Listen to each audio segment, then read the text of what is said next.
아이들아, 이 말은 꼭 적막한 병실, 산소기계에 끊어질 듯한 숨소리만 울립니다. 태수는 말라가는 손으로 작은 노트를 힘겹게 붙들고 있습니다. 첫 페이지엔 떨리는 필체, 그 아래로 이어지는 텅 빈 줄들, 더 이상 쓰지 못한 채 멈춰버린 문장. 저는 마지막 순간까지 그 말을 전하지 못했습니다. 태수의 눈가에 고인 눈물이 노트 위로 톡 하고 떨어집니다. 번진 글씨가 그의 남은 시간을 대신 말해줍니다. 과연 그에게는 무슨 일이 있었던 걸까요?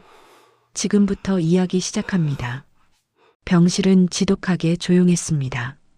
겨울밤 특유의 냉기가 창문 틈으로 스며들어 커튼을 미세하게 떨리게 만들고 있었고 그 소리마저 들릴 듯 말 듯한 정적 속에서 태수는 산소 마스크에 의지한 채 가쁜 숨을 몰아쉬고 있었습니다. 형광등 불빛은 차갑게 환자복 위로 내려앉았고 그의 손은 침대 난간을 꽉 움켜쥔 채 떨리고 있었습니다. 그 떨림이 긴장 때문인지 추위 때문인지 아니면 두려움 때문인지는 알 수 없었습니다. 그의 손 한쪽엔 낡고 작은 노트 한 권이 놓여 있었습니다. 표지가 구겨지고 모서리가 달아있는 누군가에겐 아무 의미 없을 것처럼 보이는 그 노트를 태수는 놓지 않았습니다. 마치 그것만이 자신을 이 세계에 묶어두는 유일한 끈이라도 되는 것처럼요. 그로부터 며칠 전이었습니다. 태수는 평소처럼 버스 운전대를 잡고 있었습니다. 아침 첫 차, 겨울 해가 아직 완전히 뜨지 않은 시간이었죠. 창밖으론 하얀 입김이 피어오르는 출근길 사람들이 지나가고 라디오에선 경쾌한 음악이 흘러나왔습니다. 모든 게 평범했습니다. 그런데 갑자기 숨이 막혔습니다. 처음엔 그저 목이 조이는 느낌이었습니다. 태수는 손으로 목을 쓸어내리며 침을 꿀꺽 삼켰습니다. 하지만 숨은 더 가빠졌고 폐 속 공기가 모자라는 것처럼 가슴이 답답하게 조여왔습니다. 그는 급히 비상등을 켜고 버스를 도로 한켠에 세웠습니다. 차창에 이마를 기댄 채 손으로 가슴을 두드리며 천천히 숨을 고르려 애썼습니다. 뒷좌석에서 한 할머니가 기사님 괜찮으세요? 하고 물었지만 태수는 손을 흔들어 보이며 괜찮다는 신용만 했습니다. 입을 열면 목소리가 떨릴 것 같았거든요. 그날 저녁 태수는 약국에 들렀습니다. 기침이 심한데요. 감기약 주세요. 약사는 그의 얼굴을 잠깐 살폈습니다. 핏기 없는 안색, 움푹 들어간 눈가. 하지만 태수는 괜찮다는 듯 웃으며 손을 내밀었습니다. 약사는 더 묻지 않았고 태수는 약봉지를 받아들고 돌아섰습니다. 감기겠지, 요즘 날씨가 춥잖아. 집으로 가는 길 태수는 스스로에게 그렇게 말했습니다. 하지만 그의 손은 주머니 속에서 약봉지를 너무 세게 쥐고 있었고 그 구겨지는 소리가 발소리보다 크게 들렸습니다. 밤마다 기침이 시작됐습니다. 깊고 날카로운 기침 소리가 작은 방 안을 가득 채웠고 태수는 식은땀에 젖은 채 잠에서 깨곤 했습니다. 옆에 누운 아내 선희는 몸을 돌리며 중얼거렸습니다. 피곤해, 나 먼저 잘게. 태수는 대답하지 않았습니다. 그는 이불을 걷어차고 화장실로 갔습니다. 거울 속 자신의 얼굴은 낯설었습니다. 언제부터 이렇게 수척해진 걸까? 그는 수돗물을 틀어 얼굴을 씻었지만 떨림은 가라앉지 않았습니다. CT 촬영실의 차가운 금속 침대 위에 누웠을 때 태수는 천장의 하얀 조명을 바라봤습니다. 기계가 윙윙거리며 돌아가는 소리가 귓가를 스쳤고 간호사는 숨 참으세요 라고 말했습니다. 태수는 눈을 감았습니다. 그리고 숨을 멈췄습니다. 그 짧은 순간 세상이 정지한 것 같았습니다. 며칠 뒤 진료실에서 의사가 그의 앞에 앉았습니다. 의사의 입이 움직였습니다. 하지만 태수에겐 아무 소리도 들리지 않았습니다. 입술만이 천천히 또렷하게 움직일 뿐이었습니다. 말기, 위암 말기, 전이, 시간. 그 단어들이 무음으로 흘러갔습니다. 태수는 고개를 끄덕였습니다. 손은 무릎 위에 가지런히 올려놓았지만 손가락 끝이 미세하게 떨리고 있었습니다. 그리고 서서히 세상의 소리가 돌아왔습니다. 평균적으로는 서너 달 정도입니다. 하지만 환자분의 상태에 따라 태수는 조용히 물었습니다. 제가 버틸 수 있는 시간 얼마나 남았습니까? 의사는 잠시 말을 멈췄습니다. 그리고 천천히 조심스럽게 대답했습니다. 집으로 돌아온 태수는 침대에 그대로 쓰러지듯 누웠습니다. 천장을 바라봤습니다. 금이 간 페인트 자국, 벽지가 살짝 떨어진 모서리, 오래된 형광등의 희미한 불빛. 모든 게 너무 선명했습니다. 남은 시간을 누구에게 어떻게 써야 할까? 그는 눈을 감았습니다. 그리고 아주 오랫동안 아무 말도 하지 않았습니다. 다만 손끝으로 이불 끝을 만지작거리며 조용히, 아주 조용히 숨을 쉬고 있었습니다. 태수가 병을 털어놓은 날 밤 선희는 울었습니다. 말기라니 그게 무슨 소리야? 그녀의 손은 태수의 손을 꽉 쥐었고 눈물이 뺨을 타고 흘러내렸습니다. 태수는 그 손의 온기를 느끼며 조용히 고개를 끄덕였습니다. 선희의 떨리는 목소리가 방 안을 채웠고 태수는 처음으로 안도했습니다. 아직 우리 사이엔 무언가 남아있구나. 하지만 선희가 화장실로 들어간 뒤 그 안도는 오래가지 못했습니다. 화장대 앞에 앉은 선희는 거울 속 자신을 바라봤습니다.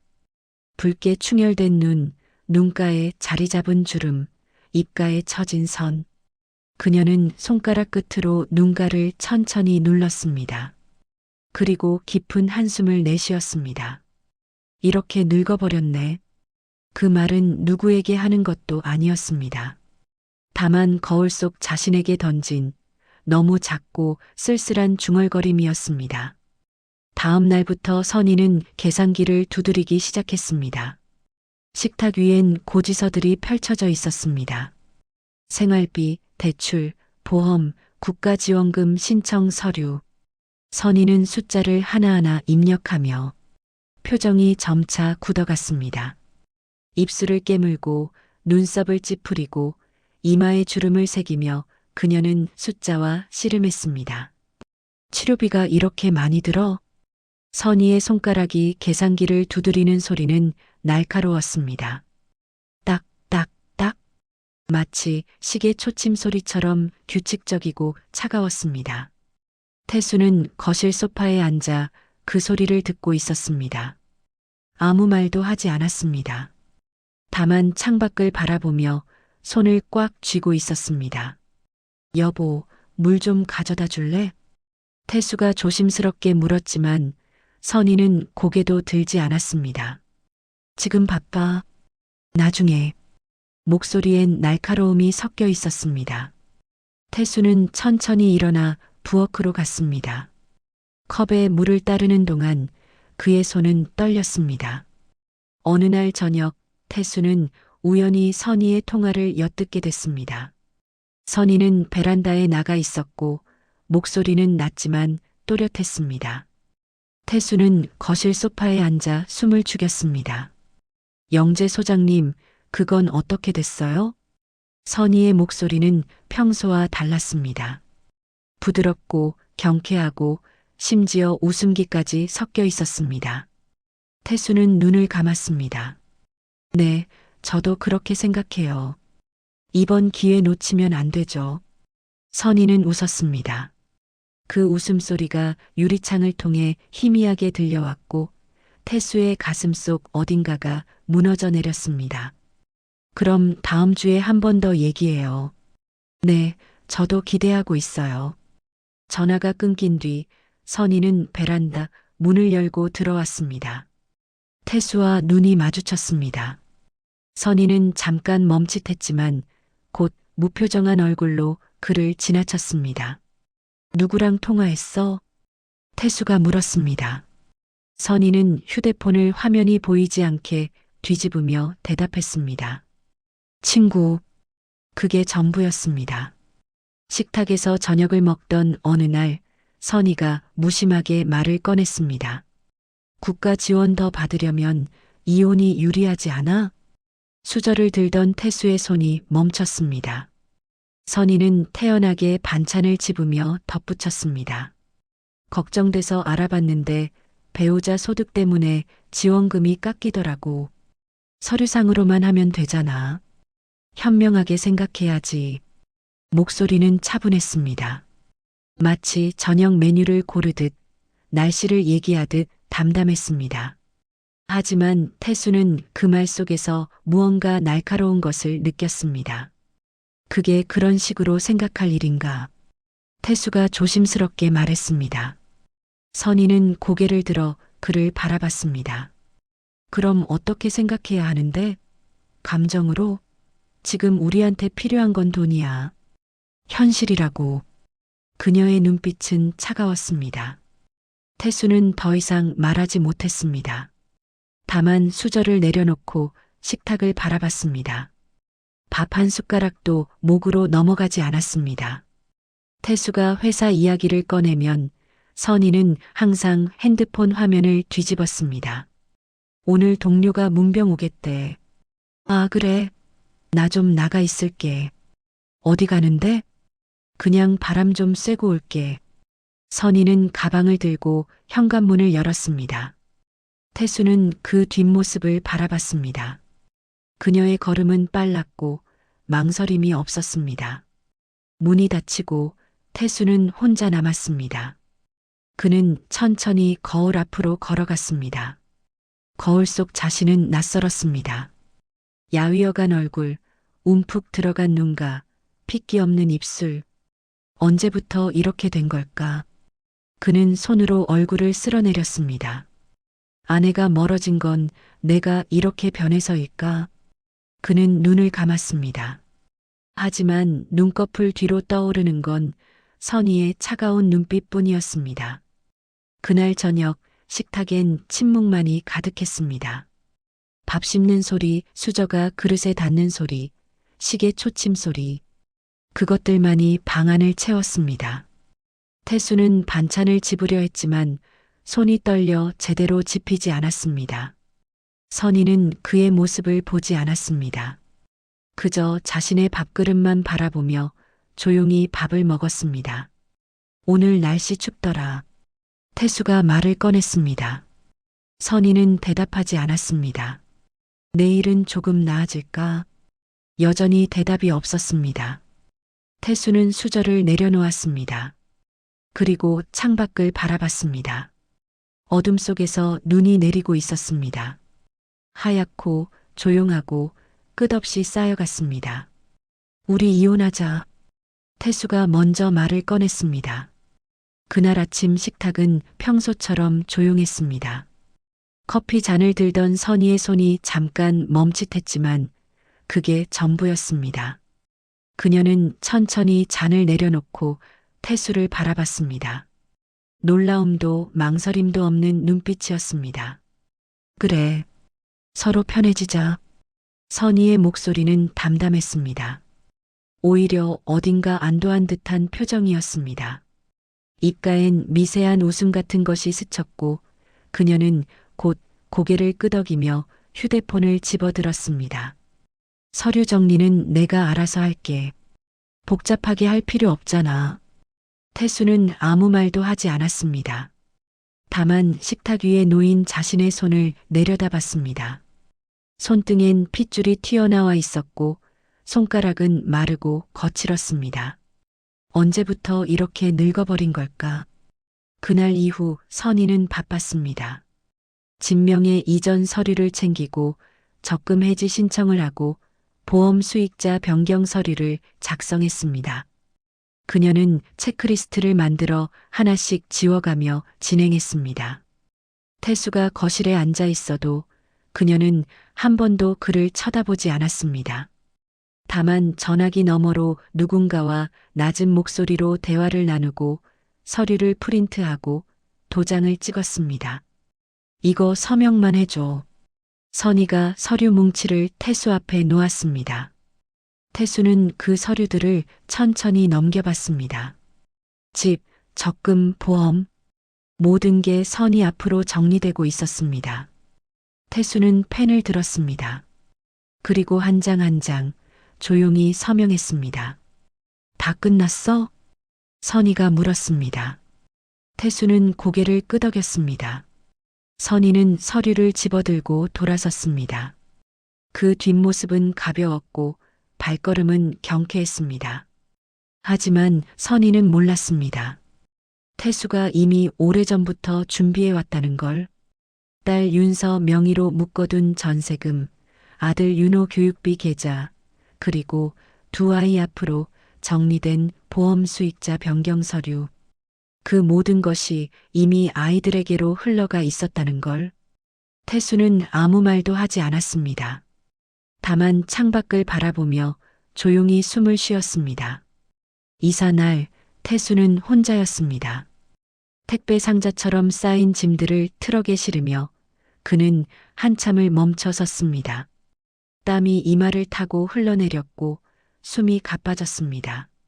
하지만 그는 멈추지 않았습니다. 하나씩 천천히 조용히 짐을 옮겼습니다. 상자 하나를 열자 낡은 노트가 보였습니다. 표지가 구겨지고 모서리가 다른 그 노트. 태수는 그것을 조심스럽게 집어들었습니다. 손으로 먼지를 털어내고 가슴에 품었습니다. 마치 오래된 친구를 다시 만난 것처럼. 트럭이 출발했습니다.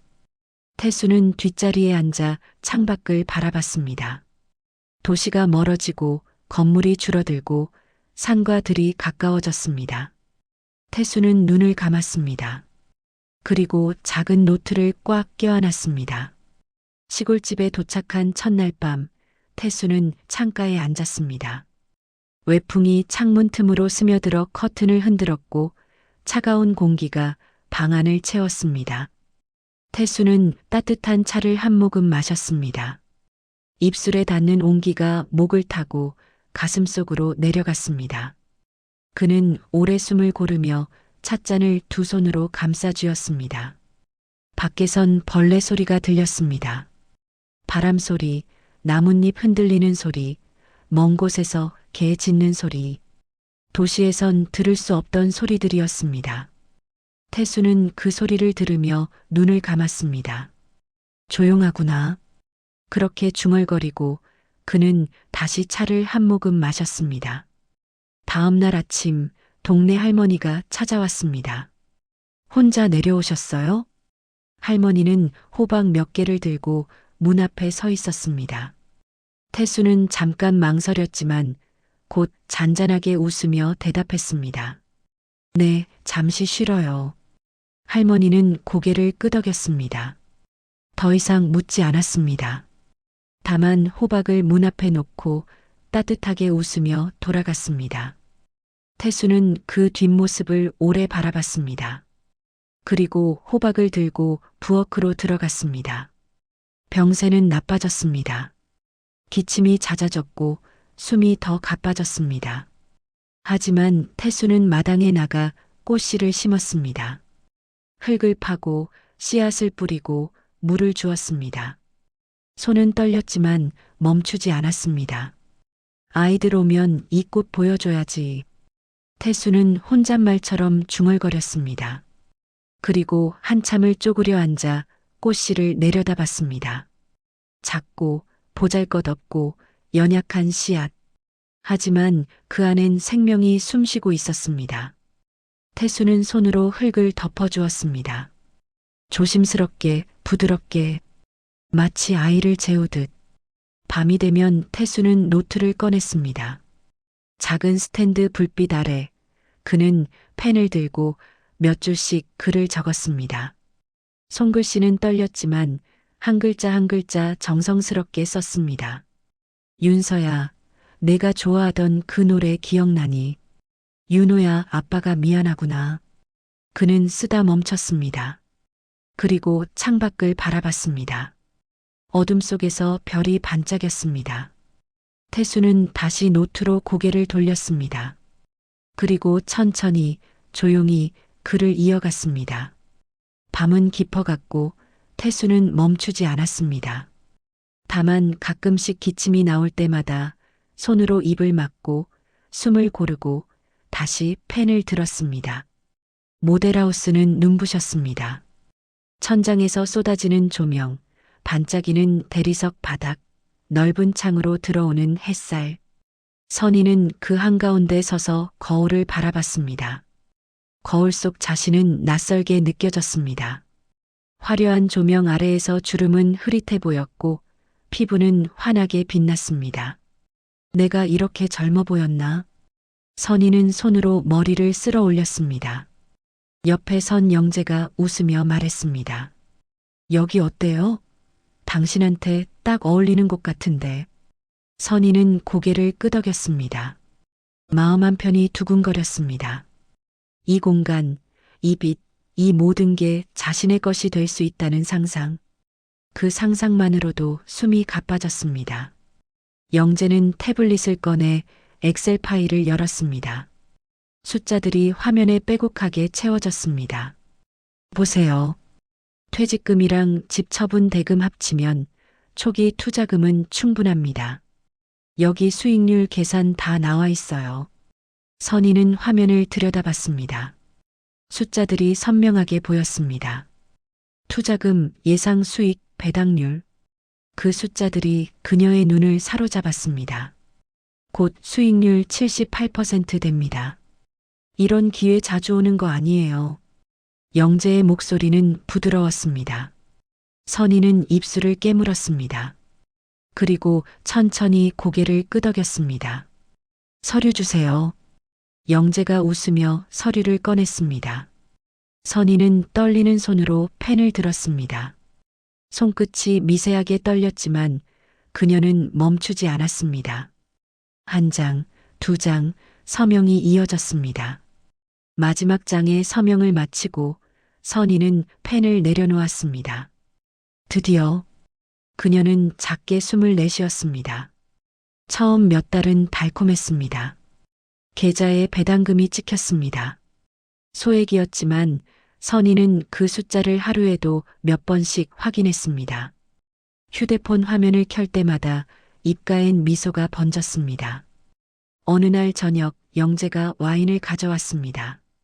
둘은 작은 테이블에 마주 앉아 잔을 부딪혔습니다. 드디어 나도. 선희는 웃으며 와인을 한 모금 마셨습니다. 목을 타고 내려가는 와인은 달콤했고 머릿속은 가벼웠습니다. 영재는 그녀를 바라보며 말했습니다. 이제 시작이에요. 앞으로 더 좋아질 겁니다. 선희는 고개를 끄덕였습니다. 그날 밤 그녀는 오랜만에 편하게 잠들었습니다.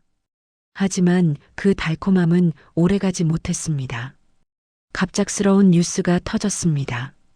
금리 인상, 재개발 공사 중단, 상가 공실률 급증. 선희는 휴대폰으로 뉴스를 보며 얼굴이 창백해졌습니다. 이게 무슨 소리야? 배당금이 끊겼습니다. 계좌 화면엔 더 이상 숫자가 찍히지 않았습니다. 선희는 휴대폰을 꽉 쥐고 영재에게 전화를 걸었습니다. 여보세요? 지금 무슨 일이에요? 영재의 목소리는 예전과 달랐습니다. 무뚝뚝하고 차갑고 어딘가 피곤한 기색이 역력했습니다. 지금 시장 상황이 안 좋아요. 조금만 기다려보세요. 조금만 기다리라고요? 배당금이 끊긴 지 벌써 2달이에요.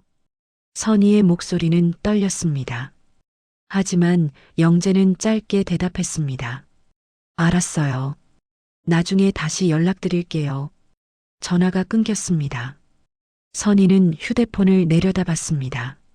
손이 떨렸습니다. 그 이후로 영재의 연락은 뜸해졌습니다. 선희는 하루에도 몇 번씩 전화를 걸었지만 영재는 받지 않았습니다.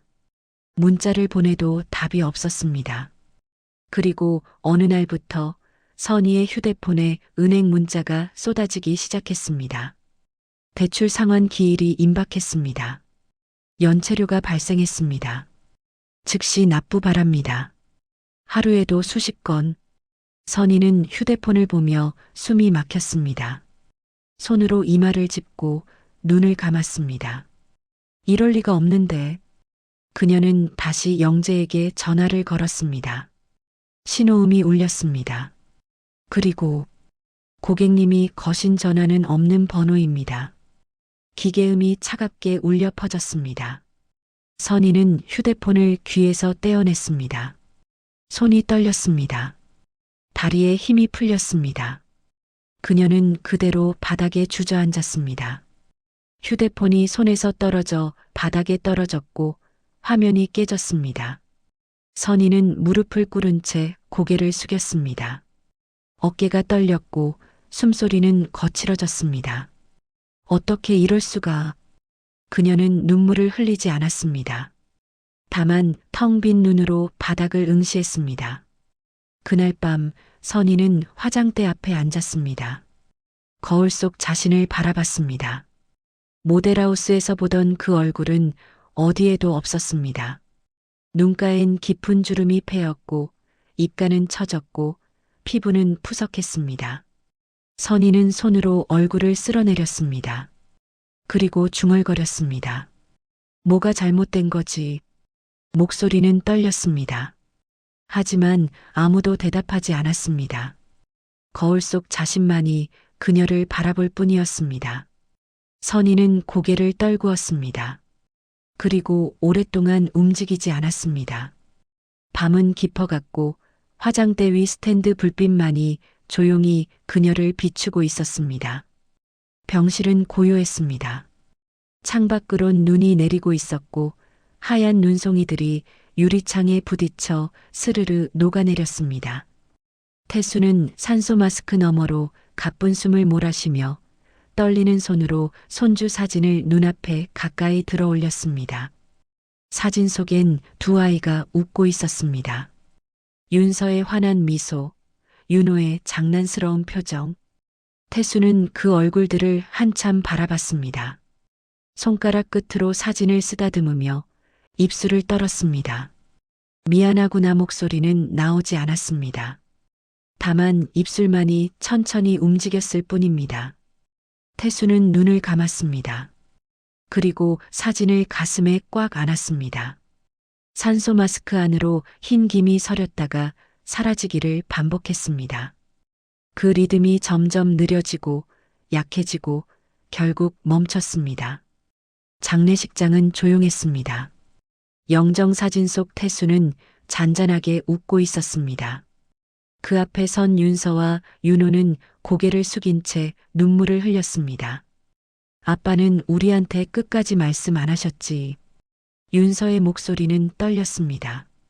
그녀는 손으로 얼굴을 감싸고 오열했습니다.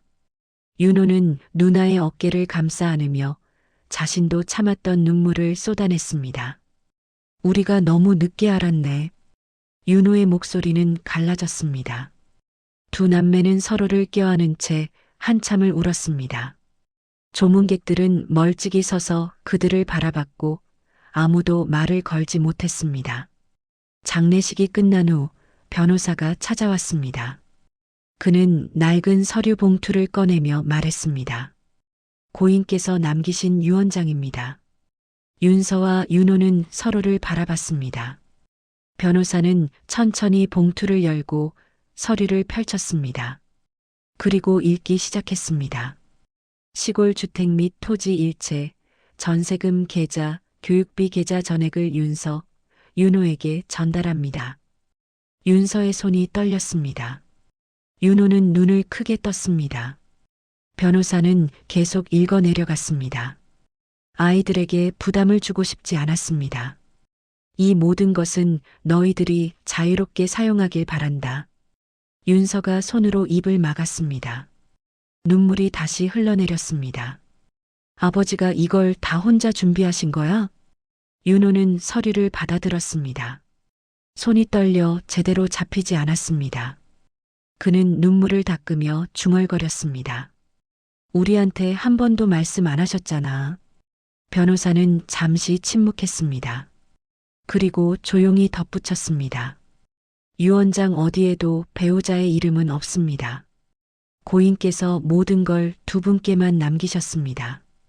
윤서와 윤호는 말없이 서류를 내려다봤습니다.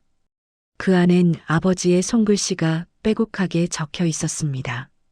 떨리는 글씨체, 지워진 흔적, 다시 쓴 문장들. 그 하나하나가 아버지의 마음이었습니다. 윤서는 서류를 가슴에 안았습니다. 그리고 소리 없이 울었습니다. 같은 시각 오피스텔.